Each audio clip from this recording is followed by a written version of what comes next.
I'm going back to Indiana. Indiana, where I'm from. I thought it was Here I Come, not Where I'm From. I don't know. Maybe I don't know the words. I don't know. Can you get that high, Chuck? No, my voice don't. I do Frank Sinatra. I mean, can yours? No, I can't. I go back to Indiana. Hey, so we were watching the Western Conference final last night, and OKC jumps out to a 4-0 lead, and then Minnesota goes 25-5, and it was basically over. They win it 143-101.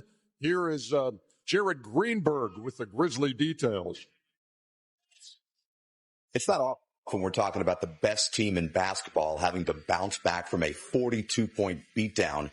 But for a team that has not lost back-to-back games this postseason, the Thunder are confident in their process as they head into Game 4. You're going to taste your own blood sometimes, and it's not even the worst thing for you. And we've had a great year. We haven't had a lot of games like that, but the team's always done a great job of responding to the emotion of any game, including wins. Let it go and be the best team we could be and throw our best punch in Game 4. I mean, if anything, it just hurts your pride a little bit. They all count for one, but, obviously just as competitors, you don't want to lose games, but especially in that fashion. It's not a lack of respect for the Timberwolves. I think they were playing for their lives and we didn't come out with the right mindset. Things that we can control, we didn't control last game. When you look at it through that lens, it presents itself in a way that you don't need to hit an emergency button, but you do need to course correct and get back to who you are. Shaq, drawing from your vast experience, how do games like that happen? A 42-point game in the postseason? You get comfortable. What I love about the OKC bunch is nothing really messes with their mentals. They look a little really happy after game 2, and they should. They're playing well, MVP celebration, all that stuff. But sometimes when you come in and you really think, oh, we got this team, and you don't really focus and you don't take that first punch. That first punch was a knockout, and they went to the hospital, and they're just now waking up this morning. Well, Ernie, there comes a point in every game where if you're on the other end and you're down, let's say 10 or 11, and you say, okay, we're gonna fight. We got to get back in this game, and we're gonna fight. Then all of a sudden you go to 19, so you go, okay. This is the moment of truth. Are we going to go for it and expend all of this energy, or we're going to know that we're up 2-1? And that's what happens. And they realized, they were like, when they got to 19, they like, okay, they pulled off the gas, and they like, okay, this is it. And now it goes to 42 because Minnesota's like, no, we're going to go win this game. And so that was it. That's a human nature thing. I always say Game 3 and 4 is where the stars are made. Yeah. That's where they are, because those are the pivotal games in most of the time in series. Yeah, you felt it. Look, they're up 35 in the second quarter. When they cut it, and don't laugh, when they cut it to 22 in the third quarter, you had made up some ground and you said, you know what, if you get a couple of stops and get this under 20, it might, but never happened. Well, obviously Minnesota had to play with desperation. They did. And they made a little run in the second half, like you said, it gets to 22. Then they're like, okay, let's just go. Let's get ready for the next game. But all the pressure's still on Minnesota. Tomorrow's a must-win for Minnesota. It's not a must-win for OKC. All Minnesota did was get kind of back in the series, but they extended it. They extended it. So now they have to win tomorrow. But OKC does not have to win in Minnesota. They can make it a shorter series. But even though Minnesota, and the one thing you have to understand, whether they win by 1 or 40, it don't matter. It's just one game. All the pressure tomorrow is still on the Timberwolves. Because if they don't win tomorrow, they'll be done Game 5. Going to OKC for a Game 5 in that series. Meantime, earlier in this series, I guess it was it Friday night in New York, where we had Draymond with us, and then you were talking about Minnesota's Nickeil Alexander-Walker. But you were having a bit of difficulty with the pronunciation. Shea's cousin, Nickeil Anderson, whatever his name is, Alexander. Nickeil Alexander. I mean, it's all hands on deck, man. It's all hands on deck against OKC. Yeah. What'd he say? Listen, He was just, What's his name? he was laughing Mikhail Alexander? at your attempt. What is it? Hey, man. Nikhil. What is it? Nikhil. Alexander. Nikhil. Is his real name Nikhil? Yeah. no, his fake name's Nikhil. Boy, somebody just made up some stuff again. Nikhil is not a name. I thought, like, in media, they give them in dictionaries how they have, like, that pronunciation thing. Maybe he's not reading it. I don't know. But, yeah, my name is Nikhil Alexander Walker. For the phonetic spelling. Got another brother named Diamond Quarter. He's French, brother. He's French. He's not French. He's not French. And it's Alexander, not Anderson. I'm just saying. Aside from that, you had the name. Nickel is not a name. Mama named Kelly, daddy named Nick. Nikhil Alexander Walker. Great player.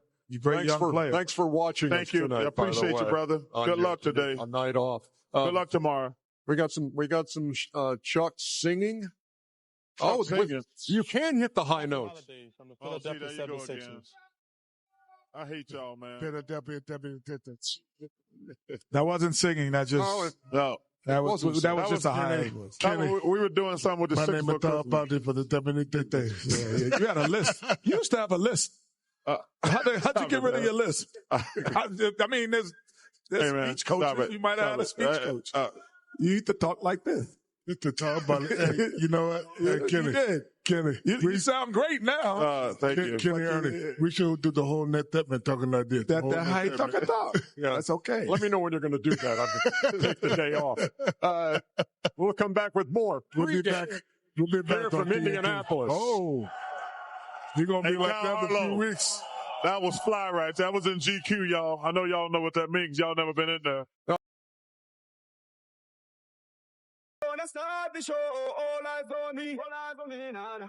We're gonna start the show, all eyes on me. Siakam 3. He is absolutely having his way with the New York Knicks. Pass indeed, and Siakam finishes. 39 for Pascal Siakam. 20,000 stunned walking out of Madison Square Garden tonight. They didn't treat Pascal Siakam like a threat. Killing. I just came out aggressive. At the end of the day, we're a team. We don't care about who scores. We just want to win the game. What a nice coast-to-coast move there by Siakam. Big shot after big shot after big shot. Troy Barton. In the first half, he was the guy that got us going and got us through some difficult stretches. It's hard to score that number of points in a game like this where you always have a physical matchup. He did a phenomenal job. Siakam, put up play. For 48 minutes, he just took control of the game. He helped lead us to victory tonight. I think he's the most underrated player in the league. When we played Toronto, he destroyed me. Pascal Siakam had 39 points. He got it going tonight, and then the rest of the guys joined the party. It's a 3. Got it. What a shot. Miles Turner. They have the depth. They want to make this a track meet. Been ready. Aim, fire. Halliburton a triple. Indiana has gone up 2-0 over the Knicks. Did anybody on this panel see it being 2-0 Indiana? I don't think anyone had this on their bingo card. We know that nobody's picking us to win these games. We just play ball. Like, at the end of the day. Sunday, Pacers at home trying to go up 3-0. If I'm Rick, Tyrese, and those guys, we're not going back to New York. They need to put this team away. Not only win game 3, win by 20, 30 points to let them know it's over. There are a lot of traps here. You cannot assume going home is going to be easier. It never is. I think the playoffs is every game means so much. You know, we're going to come out punching, fighting. We got to go out and win. Going home is going to be a different kind of challenge. The number 3 seed is in an 0-2 hole heading to Indiana. We have a long way to go. It's only going to get tougher for us. Can't wait to get back to our fans. I think the energy in Indy is so special right now. We're just blessed that we're able to be a part of it. I'm looking forward to it. One of the things we've seen in the course of this series, it's different guys for Indiana who are going to lead them in scoring. They're really deep. The other night, in this postseason, 6 times they've had every starter score at least a dozen points. You haven't seen anything like that since the Lakers of '91. Meantime, Jalen Brunson is the guy on the New York side.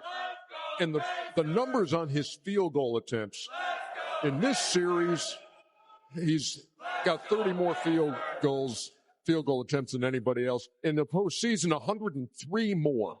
Now, and again, his point total there, very impressive list through 2 games, but does it need to be more equitable? Yes, 100%. I talked about it. Me and Kenny were talking about it. I said, when you're a great player, there's probably 35 possessions in this game, Ernie, where he uses the whole shot clock by himself. And even though he scores, when he doesn't score, it's bad. But because you go back to game one, when did they get that big lead in the fourth quarter when he went to the bench because the ball was moving? I think you're great players.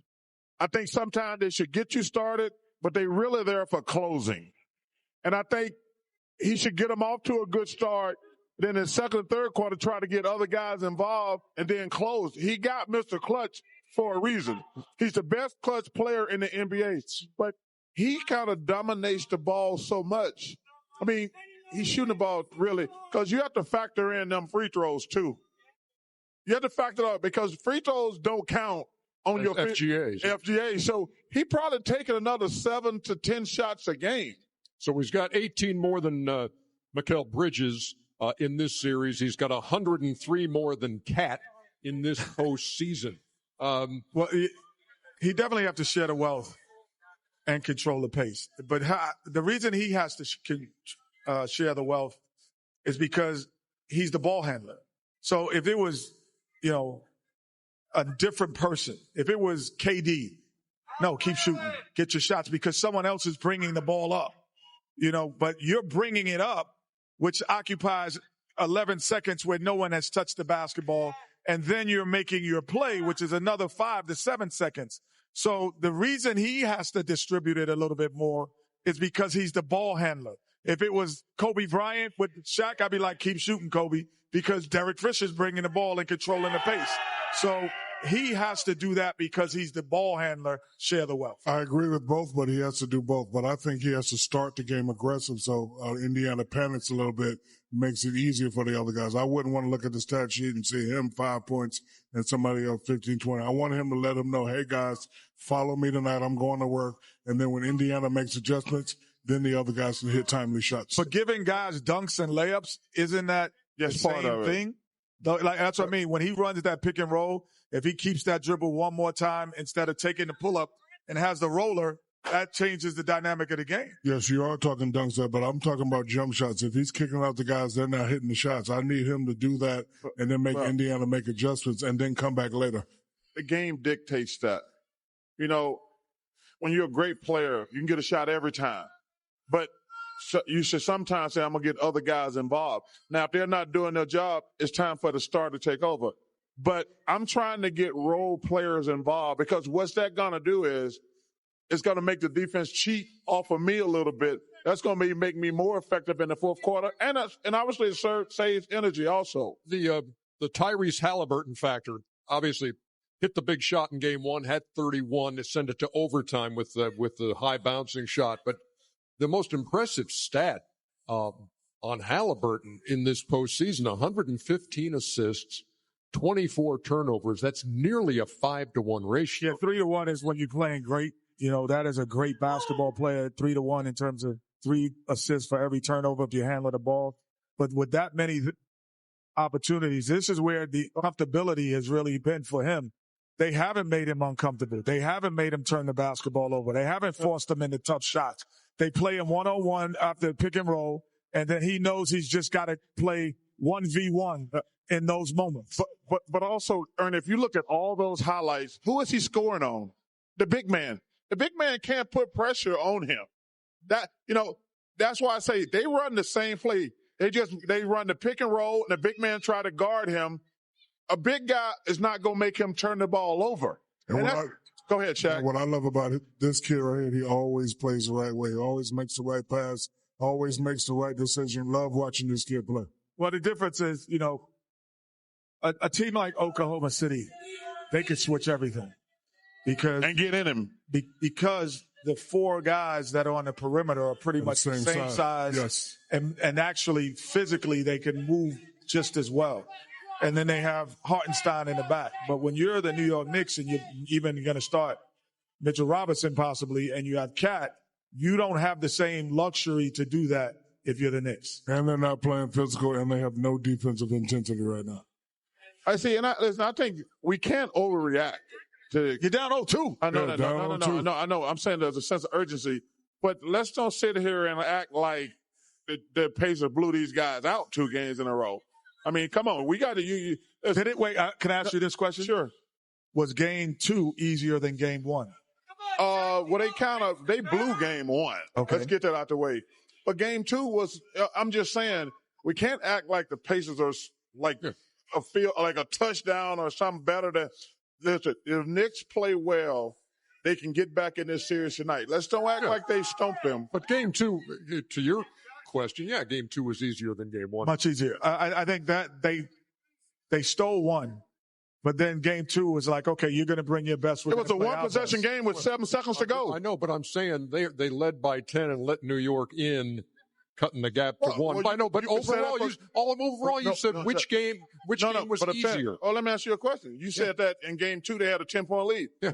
The Knicks had a 10-point lead in game. What a minute to go. More than that. That's why I'm saying game 2 was easier than game 1. What I'm saying, though, these games were... You're saying that the game plan hasn't failed. The game plan has not failed. Okay, right. Gotcha. That's all I'm telling you. I'd agree with that. Game 3 comes up at the top of the hour.